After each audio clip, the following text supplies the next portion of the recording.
Good afternoon and a warm welcome. Apologies for being slightly late. Traffic from Sky TV. A lot going on at Sky. And we are really excited to be bringing this brand new tournament live on Sky Sports, kicking off on Friday night. The Golden Contract. It's a magnificent idea. It's a real chance for a group of fighters to really get their careers going, to get their careers under the spotlight, having us surround it on Sky and all the build-up between now and Friday night and beyond through the tournament will be as big as we can make it. I was really excited when the idea came to me. I spoke at length to Eddie Harren, and obviously I work with Matt Macklin, very close to him. Really excited about it, the fact that the winner of these quarter semi-final, the winner of the tournament, can go on to a really exciting career with a big golden contract. I think it's a really good concept. Of course, we had prize fight a few years ago on Sky Sports, which was a really good few years. There was many interesting nights there.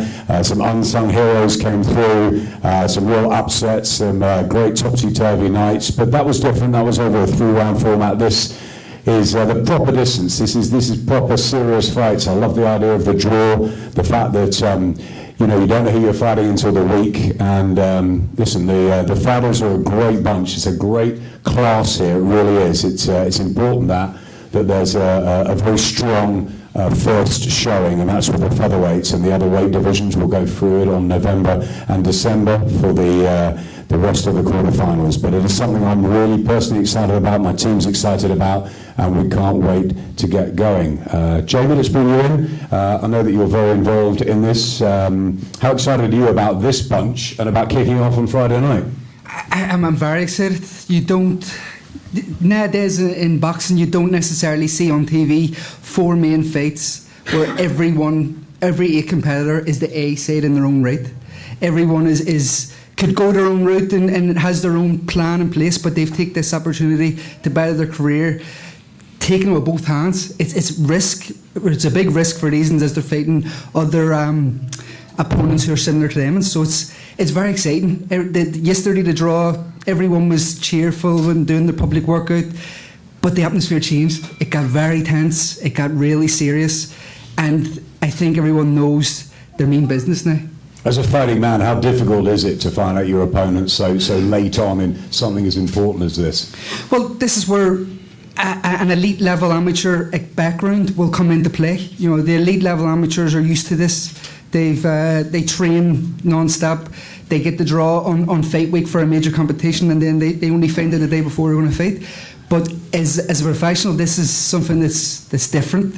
It's very hard for the coaches, the teams. So you have to applaud them for taking this risk, because usually you have 10 to 12 weeks to prepare, analyse, dissect the opponent. Now you have to analyse and dissect 7 opponents, and you don't know what you're going to get. The draw yesterday added space to say, I'm picking you. I'm calling you because I believe I'm better than you, and you're the weakest of the herd. So he's dissected him as much as more than he's dissected the other one. So it was good. It's interesting. It's intriguing. And it's fantastic for the fans to see. And it's not just the fighters, the training teams as well, who've been preparing their charges for this day, for Friday, and suddenly they might have a southpaw and orthodox fighter, something different to deal with, and that's late in the day. Very much so. It's a big task at hand for the coaching teams, not just mentally for the fighter, but for the coaching teams to prepare over 10 to 12 weeks. You are taking a big risk. You have to really then focus solely on the fighter, your own fighter, better than your own fighter, and not necessarily trying to adapt to each and other styles that the other fighters have. You just got to be get your fighter in the best physical and mental preparation. And finally, before I go to the fighters, what do you think about the draw? Each of the 4 fights. I was surprised. I was very surprised. This man on the right, to pick David Oliver Joyce first. It was a ballsy move. He stepped up to the plate, and the way he done it, I think he eyed up Ryan Walsh for a wedding. Actually, was thinking he's going to pick Walsh here, and then he picks Davey. It was very surprising, and then Sagar is picking Ryan Walsh, who's the betting favourite, straight out as well. it shows the mentality of some fighters. It shows that how confident they are in their own ability. All 8 believe. Jorge Rubio is not going to travel the whole way over from Miami to think he's going to lose in the first fight. He's here, in his opinion, to beat the best. So he's picked Ryan Walsh. He's went out straight away. So this shows the mentality of these fighters. They believe that their opportunity is theirs, and they will be the champion of the Scoreline Contract Tournament. That's right, we've known Jorge Rubio a long time, since we're back with David Hay, Amir Khan. Where is he? There he is. Good to see you, George. Nice to see you. With Luke Campbell as well, terrific trainer, as so many are behind these guys. Let's start with Lee Wood. Why did you make that choice, Lee? You must be very confident, obviously, that you can go the whole way in this tournament, but why pick David Oliver Joyce first up? Well, there's a few reasons, to be honest. First of all, I'm quite proud of where I'm from. You know, Nottingham, a bit of a patron for my city. Big Forest fan, big Panthers fan. I get behind most sport, you know. If I had to pick someone new just to get through to the next round, probably an easier fight. I could have probably picked an easier fight looking at the 4. But I thought, I'll pick a good name, a decent kid, good amateur background. He's got a title. He's quite a betting favourite compared to me before the fight. And if I win on Friday night, I go back to Nottingham a hero and through to the semi-final. So obviously there's a few reasons why I picked him. I wanted to really fight for the British title and take that back to Nottingham, but heard a few discrepancies before that he might not be on the line. I didn't want to risk fighting him, in my eyes, beating him, not getting the title and have to fight him again for the title. And I thought, do you know what, use your brain. Let's have a good fight. Let's pick a good kid and stay in the competition as well. You say being a good kid first. You say he's a slight betting favourite over you. Are you surprised about that? Because you're on a real good run of form as well. We know you on Sky very well, but David Oliver Joyce, obviously a very, very good amateur, and maybe this is the stage, the platform for him. It's a risky choice, but I think it's one we're pleased you've made. It's a risky choice. It's a roll of the dice, as most people see it.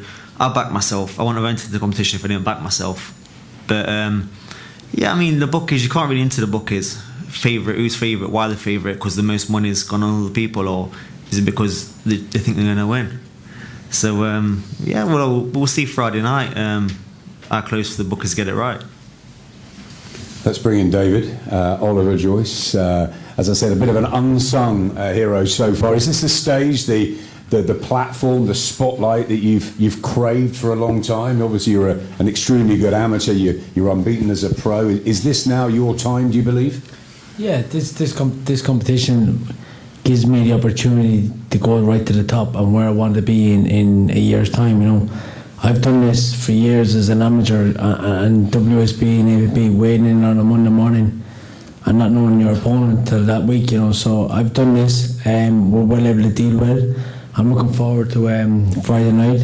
He is a good kid. He's a good lad, and we'll adapt to whatever he brings Friday night. Were you preparing sort of for all of them, or did you feel that you might get someone like Lee Wood? Were you thinking, you know, beforehand who you might get, or? Not really, no. In camp, me and Pete, we worked on every opponent, you know, and I've done it all my life. I've went to training camps, and you're not knowing who you're fighting, you know, you got to prepare for everybody. So I've done this in camp, and I haven't picked any opponents in my mind. I've got a few little in the heads who would have picked, and Lee would have been one of them, so I'm confident Friday night. It'll be a good scrap, the crowd will love it, but we're going to see what's happening. Do you think it's a really good clash of styles? Yeah, it'd be a good clash of styles. He's got a good style, I've got a good style, but we'll see what happens Friday. You've entered this tournament because you can believe you can win it? I wouldn't have entered this if I didn't think I was going to win, be champion of the competition, and I've always entered every fight as an amateur and as a professional, knowing I'm going to win. I believe I'm going to win, and this is the start of it, you know. Yeah, really exciting, that one. Well, second pick was a guy we know very well from Liverpool. He's been around a long time, a very talented operator. Jazza Dickens, of course. You picked Carlos Ramos from Spain. Explain that first of all, Jazza. It was nice. It was good to be a part of something like this, the draw like this. It's something different, and normally you go into the fight week, you just monitor, like just you go through the motions, don't you? But it brought excitement yesterday, and it was the tension was in the room, and when I had my chance to pick, I just stayed present in the moment and enjoyed every second of it. And when it was time for me to pick, I don't believe I was actually going to get picked by anyone anyway going into it. I'd rather been just given. And now that I had to pick, I just seen Ramos. He's the EU champion. I've already won the British title, and I said I want to take the European title. You've won a British title, challenge for a world title, of course. You've seen so much through your career. Why enter this tournament at this stage? I think anybody has to go into this tournament in my shoes would not say no. It's a massive opportunity, and there's a bigger picture. There's a massive picture at the end of this. You take it fight by fight, but it's life changing for me and my family. So fight by fight, but it's that golden contract you want at the end of the day that you hope will eventually turn you into a world champion in the future. Yes, of course. Good man. Tough fight they're expecting? Yeah, first up? Of course. I came in this thinking about my tactics were always going to be about how I was going to fight anyway. I think worrying about other people is the wrong way to go about a tournament like this. I'm going to fight how I was going to fight anyway, so whoever it be, it'll probably be the same. So yeah, it's about me. Love the attitude, Jazza, what it should be. Jazza takes on Carlos Ramos, our visitor from Madrid, 11 wins in 12 fights, part of the Sergio Martinez stable. Carlos, welcome. First of all, how excited are you about the opportunity to come over here and demonstrate your talents on this sort of a stage? Carlos, bienvenido. ¿Cómo te sientes ante esta oportunidad de disputar el torneo? Pues muchas gracias. Quiero dar las gracias a la promotora, MTK, por la oportunidad. Estoy listo. He hecho una preparación muy buena, tanto física como mentalmente. Estoy listo. Estoy deseando que llegue la noche del viernes, que va a ser una gran batalla. First of all, I want to say thanks to MTK for this opportunity. I'm ready, and I excited, waiting for the night of next Friday. The training camp was perfect, and I'm very happy to be here in London. You won a Spanish title, you're young at 24. Tell us a bit more about your style and what we should expect, what the fans will see at your court on Friday. Pues Dickens es un boxeador muy experimentado.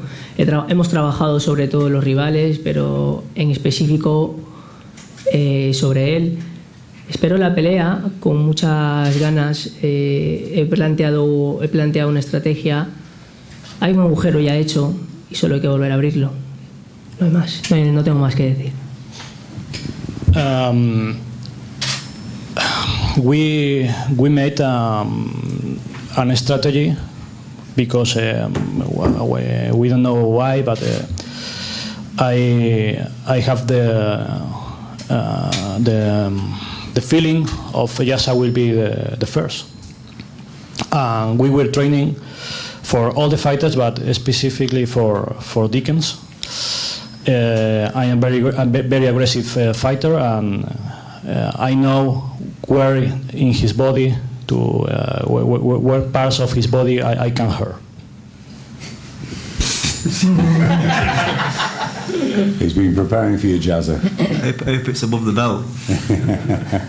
We look forward to that. That's great. Carlos Ramos, Jazza Dickens. The third pick, Harren from Miami. 22 wins in 25 fights, 3 draws. Let's bring you in. You had the pick, and you picked Ryan Walsh. Explain that. Hello, everyone. I don't know. I came here to fight, and he was the one. Everybody's asking me why you pick him. The question is why not? Why not him? I'm here to fight whoever they put me in front. So that's everything that I have to say. I'm ready. That's been your attitude from the moment you entered this tournament. Whoever they put in front of you, you're gonna take on. And you say you wanted the best in the tournament first up? Yeah, to be the best, you have to fight the best.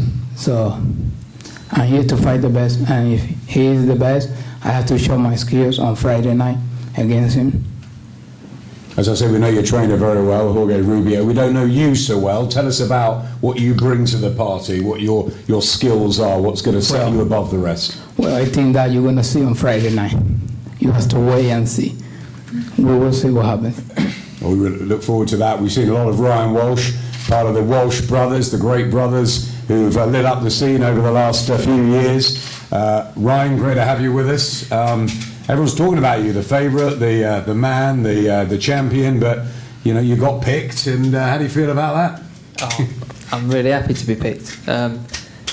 Anyone who knows my career, I don't get picked a lot. If anything, I get avoided, so this is a really nice change. I'm thankful I was picked. At the start of this tournament, I was asked a few times, what ball would you want? Well, it was blue, 1 or red, and the last 2 balls in that bag were blue, 1 and red, and Fate and Destiny or whatever decided it was red. So yeah, to get picked gives you a challenge. I've been challenged. All those red balls by the last red ball, we've been challenged. Someone's decided you're easier than him at some point.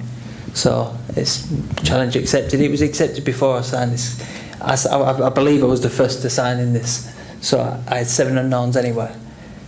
You get a bonus now because I get time to have a look at him, and he's a good fighter, so it should be a really good fight on Friday. I think it'll be a really good fight. Have you taken this opportunity, this tournament, because you feel that people haven't been picking you? Obviously, we've had you at Sky. Recently, we saw you against Reece Bellotti, which was great. You've been British champion, for 4 years, unlucky at European level. Do you feel you've sort of been left in the cold, and this is now the chance to show people what you're really all about? 100%. You've nailed it. And you know boxing. I like to think I know a little bit about boxing, but to be a British champion for this long doesn't happen. To have 2 mandatories put out doesn't happen. So this was a no-brainer. If I do my job properly, I get 3 fights in 9 months. Never once in a 10-year career has that happened. I know exactly what this is all about, and they say it's the golden contract. Anyone on this table, it's the golden opportunity. That's what it is. It's a proper pot of gold at the end of the rainbow, and whatever stage of your career in, anyone who got offered this and didn't do it, they're crazy. Yeah, it's a really serious prize. Obviously, there was a lot of cash for prize fighter, but there's a big deal beyond, and I think that's a real incentive to all of them. Final pick, Tyrone McCullough from Derry in Northern Ireland, unbeaten in 13. Tyrone, good to see you. You had the last pick, so you've sort of got left. How do you feel about that? I wasn't much of a choice anyway, but I think a few people were surprised when Harren here picked Ryan instead of Carlos, but I wasn't really, no disrespect to Ryan, but look, if you just look at Carlos's record, it's I think 15 wins with 12 knockouts, so he's obviously dangerous, and there's not much footage of him, so he was last pick for a reason, and just can't wait for the fight on Friday night. You started boxing very young, didn't you? I think it was about 12, and you had a terrific amateur career, undefeated as a professional. For those who haven't seen you, who won't know much about you, just explain what you're going to bring, not just to Friday night, but hopefully beyond to the whole tournament.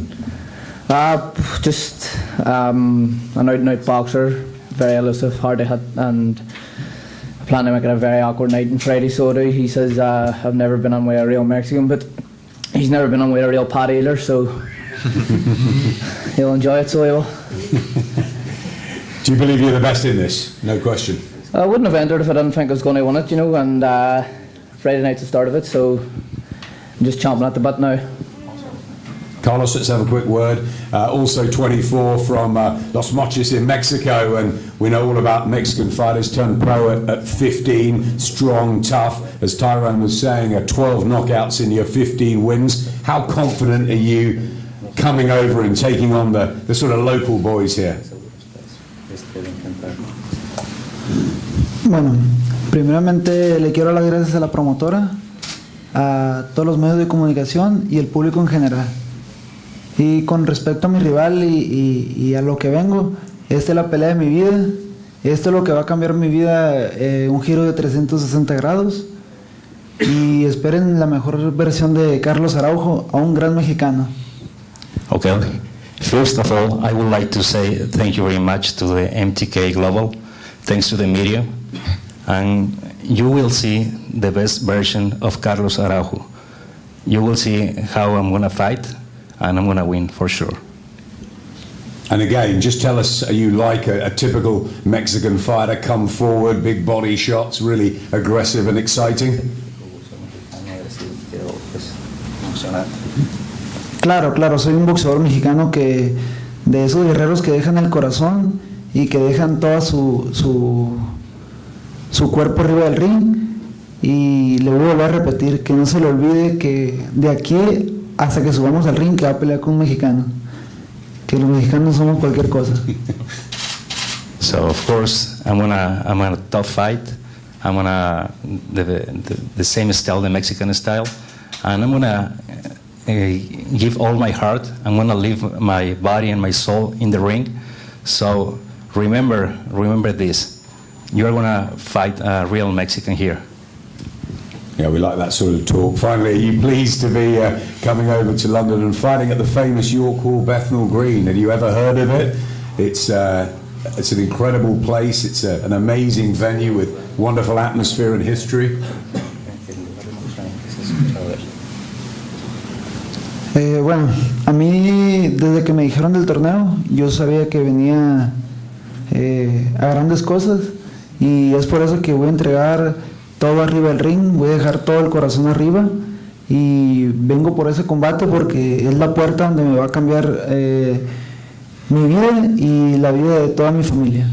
Well, when they told me about the tournament, I know it's a great atmosphere, but one thing I would like to say, this is going to change all my life. This is what I was waiting for, and I'm going to give all my life here. Thank you very much, Carlos. Let's finish, Jamie, with you. There's some really great statements on there from the guys here. 8 fighters ready to go, and life-changing, really, isn't it? Yeah, 100%. I think Ram Walsh hit it right. It's the golden contract, but it's also the golden opportunity. Each of the fighters here haven't received that big platform to perform on, and the big opportunities given to them throughout their careers. They've all had long, hard roads and different routes, but this is it. This is their chance. This is the big time for all of them. This is the first step into a long road of success for whoever wins it. The classic featherweight division. Stand by for really, really enticing matches up here. 8 of them. Obviously, there will be one winner come next year, but quarterfinals kick off on Friday, weigh-in tomorrow, of course, and you can catch everything on Sky Sports News, skysports.com, and we'll be live from the York Hall Bethnal Green on Friday night. We can't wait to get the golden contract started, and it's a pleasure to be up here amongst such really determined, dedicated fighters, and we wish them all the very best. Thank you very much.